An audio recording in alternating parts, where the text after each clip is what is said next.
Assalamualaikum warahmatullahi wabarakatuh. Balik lagi bersama saya di channel Perisai Nusantara TV. Sahabat-sahabat sekalian, pertikaian politik yang terjadi antara Pak Jokowi dan PDIP justru semakin memanas. Setelah Deddy Sitorus dalam sebuah kesempatan konferensi pers mengatakan bahwa 14 Desember silam ada utusan khusus yang kemudian menemui Deddy Sitorus dan PDIP lalu kemudian meminta agar Hasto dipecat sebagai sekjen dan Jokowi jangan dipecat dari PDIP. Nah, ini kemudian menimbulkan respon yang sangat serius dari seorang Joko Widodo. Lalu kemudian Joko Widodo menyampaikan pernyataan yang sangat keras, yang sangat menohok, khususnya buat Deddy Sitorus bahwa selama ini saya dicaci, dimaki, dihina, saya diam. Tapi ingat bahwa itu ada batasnya. Ternyata perang terbuka nih antara PDIP dengan Pak Jokowi. Kalau kemarin kan Iya, masih perangnya sembunyi-sembunyi ya, artinya Pak Jokowi tidak iya, menunjukkan sikap berlawanan, menerima dan seterusnya. Tapi minggu kemarin, gara-gara Deddy Sitorus punya statement, sepertinya perang terbuka sudah diketok palu, ya kan? Nah, itu sempat gegap gempita dunia sosial media. Harusnya Pak Jokowi dari kemarin bersikap seperti yang disampaikan tempo hari waktu di Solo. Bahwa sabar orang itu ada batasnya. Dan iya. itu dengan ekspresi yang sangat serius Serius, dari Pak serius, Jokowi. serius. Tidak pernah ada statement seperti itu dan juga dengan ekspresi yang seserius itu. Dan PDIP harus bertanggung jawab sebenarnya. Bertanggung jawab dalam arti ya harus menunjukkan siapa nama utusan yang dimaksud. Ya kan begitu Pak. Iya, Kemudian harusnya. katanya utusan itu mengatakan ada 9 orang yang akan ditarget kalau Pak Jokowi dipecat dari PDIP waktu itu, kan Desember 2024 kalau nggak salah ya. Nah, kalau menurut Pak Iyas, apakah benar perang terbuka sudah terjadi? Karena sampai hari ini belum ada tuh Pak langkah-langkah dari Pak Jokowi yang Pak Jokowi yang mulai attacking ya ke PDIP. Nah, Nah, menurut Pak Iyas, ini pertanda apa? ini kan gini, Mas Budius. Sebenarnya kan kalau ngomongin urusan ini kan saya setahun terakhir lah ya. Kan ribut terus gitu ya. Cuma orang ini kan nggak sadar orang-orang ini. Deddy Sitorus, Adiana Putupulu, Hasto, ini kan ya 11-12 semua aja. Nggak tahu memang framingnya seperti itu, memang dibuat mereka di depan, ya kita nggak tahu. Ngomongnya itu ngalor ngidul, ya. Dari mulai Hasto, ada video, ada dokumen di Rusia. Presiden jeder sampai sekarang nggak pernah nongol itu kan gitu kan. Nah, ini dari Sitorus juga sama kan. Mancing-mancing kayak gitu. Yang dihadapi orang itu suhu itu. Bukan Jadi cupu ya. kalau iya bukan cupu itu suhu. Makanya dia tenang. Saya Pak Jokowi itu kan mesem. Karena dia kalau menerima sesuatu itu kan apa ya? Pak Jokowi itu kan gini, Mas Budius. Dia orang yang punya kebajikan komplit ya. Mm-mm. Kebajikan makanya kebijakannya biasanya bagus. Kata kalau ini kan kebajikan ini menyangkut dengan moral ya seperti kejujuran, keadilan, kesabaran, itu kan ada di diri Pak Jokowi itu. Jadi saya dapatkan dari beliau itunya yang paling kuat. Karena kita tahu latar belakang beliau seperti apa. Nah, jadi kalau sekarang Pak Jokowi ngomong itu saja, ngomong kemarin reaksi yang satu dua patah kata itu saja, Mm. untuk sementara cukup dulu gitu. Karena begitu dia jawab saja sudah Deddy Sitorus juga kelimpungan juga gitu kan. Mm. Kemarin malah ada statement Deddy Sitorus kalau Pak Jokowi mau ngopi-ngopi nanti saya kasih tahu gitu ya siapa utusan itu loh. Masa kelasnya Pak Jokowi ngopi sama Deddy Iya. Sitorus? Nggak kelas ya menurut Pak Yas ya?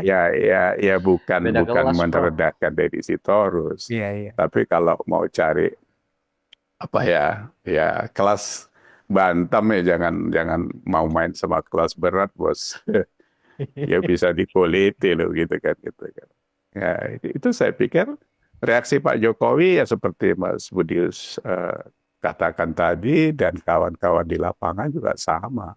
Hmm. Sebenarnya terlalu lama Pak Jokowi kalau menurut ukuran kita gitu. Kita ini kan orangnya nggak sabaran gitu kan, Benar. ya kan. Dibantai sana sini kayak gitu dia tenang saja besok. Kayak dari adili Jokowi sampai sekarang kan di medsos begitu luar biasa. Entah siapa yang modalin itu ya kita bisa baca lah ya. Adili Jokowi semua keluarganya. Loh, yang dari dulu yang dibilang Pak Jokowi kalau mau nuntut ya tunjukkan aja buktinya diadukan ke KPK atau di mana di ranah hukum yang lain ya silakan gitu. Masa teriak-teriak aja kan gitu. Jadi Kira-kira menurut saya bentuk attacking dari Pak Jokowi selain diam aja seperti yang Pak Yas maksudkan itu, apalagi Pak? Apakah misalnya beberapa nama dari 9 itu mulai akan dipanggil kejaksaan atau KPK atau seperti apa Pak Yas? Karena kan ini battle-nya kan sudah jelas. Battle ini sebenarnya antara Megawati dengan Jokowi sebenarnya ya kan. Megawati merasa kasus Hasto ya tetap dianggap sebagai politisasi hukum dan itu bentuk dari reaksi dari Pak Jokowi ketika beliau dipecat dari PDIP. Kan begitu Pak. Gimana Pak Yas?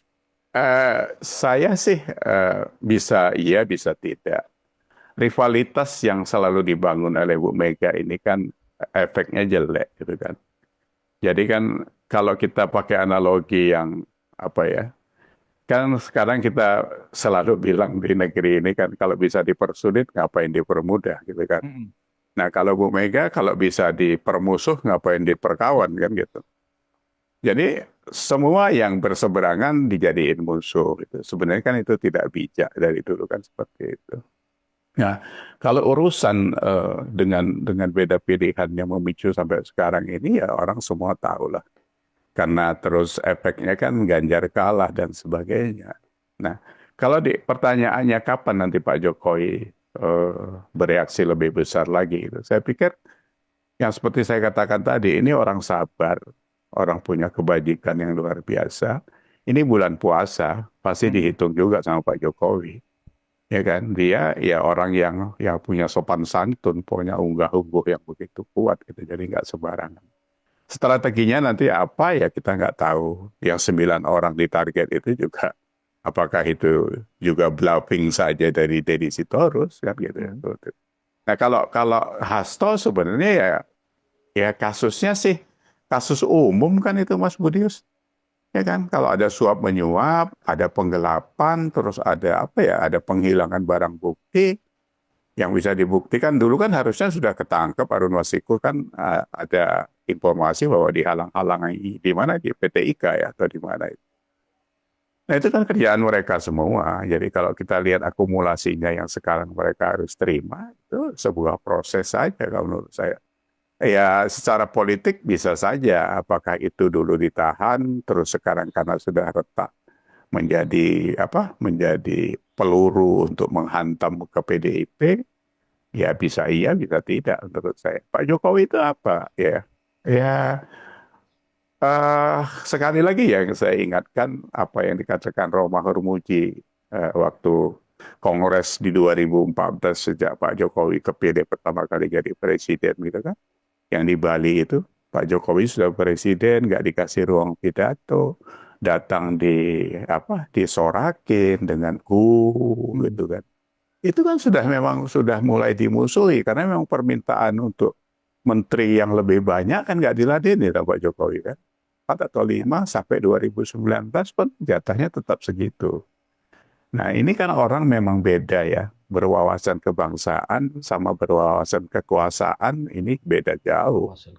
Beda jauh. Jadi yang satu kepentingannya kekuasaan untuk melanjutkan apa yang sudah didapat, sementara yang satu adalah bagaimana berkelanjutan sebuah pembangunan atau mengurus negara ini. Sehingga sekarang ini ada Pak Prabowo itu kan kita tahu bagaimana prosesnya. Sebenarnya apa sih untungnya Pak Yas PDIP lewat Deddy Sitorus dan termasuk juga pengacaranya Magdir Ismail gitu ya. Keuntungannya apa sih? Toh kasus Hasto kan sudah masuk sidang dan dengan sendirinya pra peradilan yang kedua kan sudah gugur. Apa untungnya melakukan semacam framing lagi gitu loh, framing lagi bahwa ini adalah politisasi hukum dari Pak Jokowi gitu loh. Ketika ini sudah sampai di pengadilan kan mestinya kan diungkap aja kebenarannya di pengadilan kalau memang merasa ini adalah politisasi hukum. Sampaikan bukti-bukti, sampaikan dokumen, bawa saksi, kan begitu mestinya Pak Yas. Iya, yang normal harusnya seperti itu. Tapi ini kan PDIP, ya kan? Ini kan Megawati gitu. Jadi kalau mereka itu lebih wise dari awal, kan tidak ribut seperti ini gitu. Justru itu menjadi apa ya, menjadi trigger terbukanya kualitas mereka secara keseluruhan kan. Ini kan satu koloni yang berpikirnya sama, teriak-teriak gitu kan. Eh, Kalau dibilang untungnya apa ya nggak ada untungnya memang. Apa yang mau dibuat mereka? Yang di apa deh? Yang disuruh nyerang Deddy Sitorus supaya ngomong apa saja. Mereka tiap hari kan ngomongin apa saja itu kan. Yang sifatnya itu memojokkan Pak Jokowi. Ya nggak ada untungnya. Apakah Jadi mungkin untungnya itu begini Pak Yas, supaya nanti dalam persidangan Hasto bebas Pak, ya kan? Kalau nggak nanti dibongkar nih bahwa benar Pak Jokowi benar telah mengirim utusan namanya si Mr. X, kemudian diungkap namanya, kemudian 9 orang yang ditarget itu memang atas perintah Pak Jokowi, sehingga kalau itu dibongkar seolah-olah Pak Jokowi memang dari awal terbukti telah melakukan intervensi hukum untuk melindungi dinasti politik keluarganya, kan begitu teori dari PDIP. Menurut Pak Yas, kira-kira untung yang akan diharapkan dari PDIP apakah seperti itu? itu kan kita tidak tahu secara detail Mas Budius. Kalau itu yang terjadi dengan sosok Pak Jokowi, ya berarti kita selama ini salah memahami Pak Jokowi, gitu kan. Mhm. Tapi kalau sampai sekarang saya masih yakin dia tidak seperti itu. Jadi ini framingnya PDIP saja gitu kan. Mengada-ngada, membuat satu gerakan yang nantinya akan seperti ini. Itu kan strategi mereka gitu. Ya kan? Karena ada di marketing itu ada dua ya. Taktik dulu baru strategi gitu kan. Nah siapa yang pakai itu sekarang? Pak Jokowi yang pakai atau PDIP yang pakai? Mhm. Iya kan? Mhm. Kalau mereka punya analisa yang bagus, punya kepribadian yang bagus, punya pemikiran yang bagus, ya tidak seperti ini memang. Mereka kan harusnya gini ya, kalau kita pernah belajar ya Mas Budi, saya orang-orang lama kan masih punya, sama saya masih pakai sampai sekarang, dari sudut marketing, dari apa, yang SWOT analysis itu kan. Ya, SWOT ya. Ya, iya, SWOT itu paling paling efektif dipakai. Strength-nya apa di PDIP menghadapi Jokowi inilah, bukan ngajari deh. Menghadapi Pak Jokowi ini strength-nya apa PDIP? Apa massa atau 16%, apa-apa gitu strengthen gitu kan. Terus apa? Weakness-nya apa gitu. Kalau ini diserang seperti apa baliknya dan sebagainya. Opportunities-nya apa? Yang terakhir ancamannya apa? Masa orang-orang yang Orang-orang hebat di sana ya. hebat lah, ada todung Kok ada nggak bisa segala macam. menganalisa SWOT itu secara terukur kan begitu?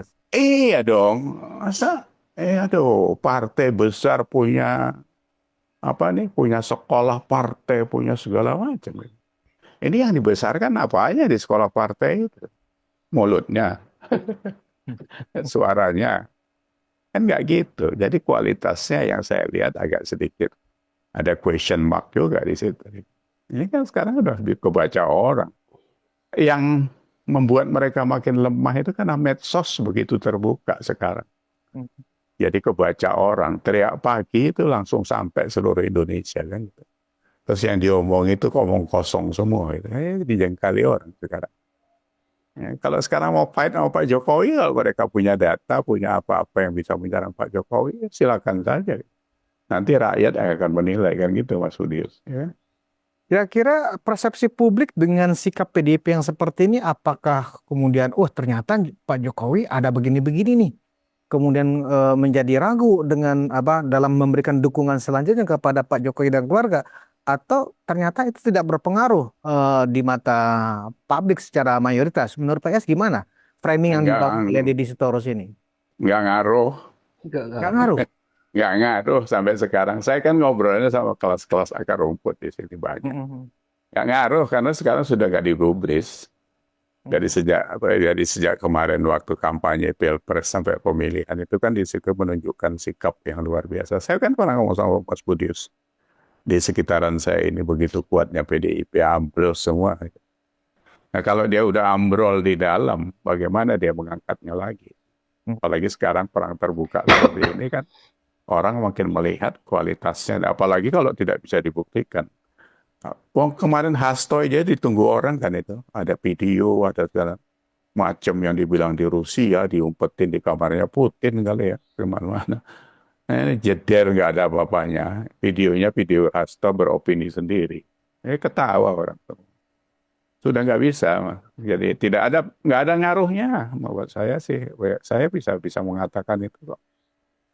Ya, kita harus tahu juga bahwa kepanikan PDIP ini kan menyangkut 2029.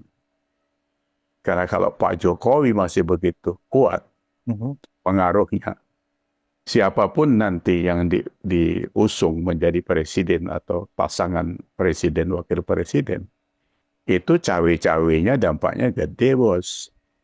Sementara dia sudah pecah kongsi sama Pak Jokowi, PDIP, dan tidak punya siapa yang calon kuat dari PDIP. Mau diajukan Ganjar lagi ya gulung tikar.